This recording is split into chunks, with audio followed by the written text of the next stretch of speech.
Καλησπέρα και από μένα.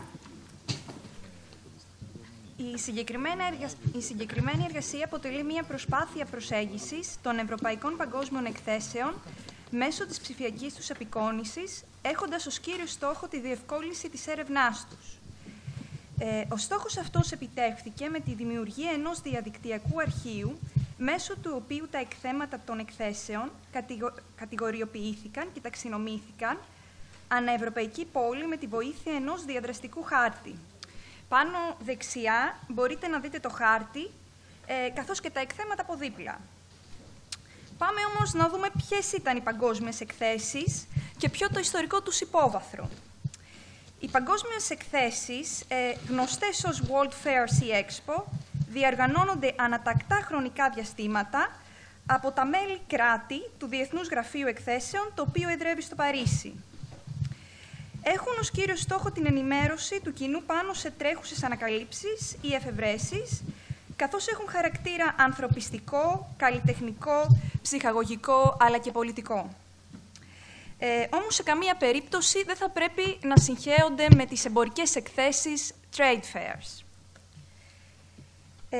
Επειδή συμμετέχουν σε αυτές περισσότερα από ένα κράτη, χαρακτηρίζονται και ως διεθνείς. Ορόσημο στην ιστορία των εκθέσεων αποτέλεσε η βιομηχανική ανάπτυξη, η οποία συνέβαλε ουσιαστικά στην αύξηση των αγορών και στο πέρασμα από τις τοπικές εμποροπανηγύρεις στις διεθνούς χαρακτήρα εκθέσεις. Η θεματική τώρα των εκθέσεων ποικίλει, ανάλογα με τις απαιτήσεις των καιρών. Μπορούμε να δούμε από τις φωτογραφίες που βρίσκονται κάτω αριστερά, τη μορφή που είχαν το 19ο αιώνα, τον 20ο αιώνα, αλλά και τη σημερινή τους μορφή, τον 21ο αιώνα. Η πρώτη έκθεση έγινε το 1851 στο Crystal Palace του Λονδίνου, καθώς πιο πρόσφατο παράδειγμα αποτελεί η έκθεση στο Μιλάνο το καλοκαίρι του 2015.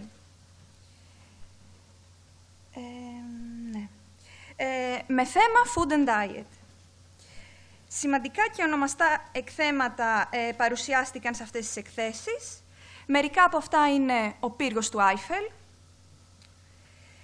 το κεφάλι του αγάλματος της ελευθερίας, το τηλέφωνο του Γκράχαμ Μπέλ, το μεγάφωνο του Θόμας Έντισον, καθώς και έργα ονομαστών ζωγράφων, όπως του Νταλή, του Μονέ, του Βαν Κόγκ και πολλά άλλα.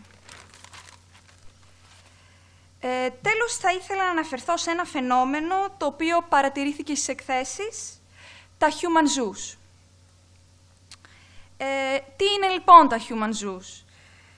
Σε αυτό το σημείο θα ήθελα να τονίσω ότι ο 19ος αιώνας, ο οποίος εδραιώθηκε ο θεσμός των fairs, είναι αιώνας όπου η Δύση έχει αναλάβει μια αποστολή εκπολιτισμού, θα μπορούσαμε να πούμε, όπως την χαρακτήριζαν οι ίδιοι Δυτικοί, των κατοίκων που μένουν στις αποικίες τους.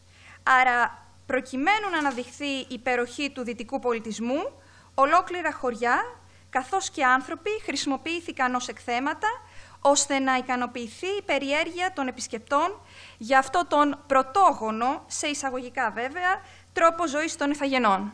Ευχαριστώ πολύ.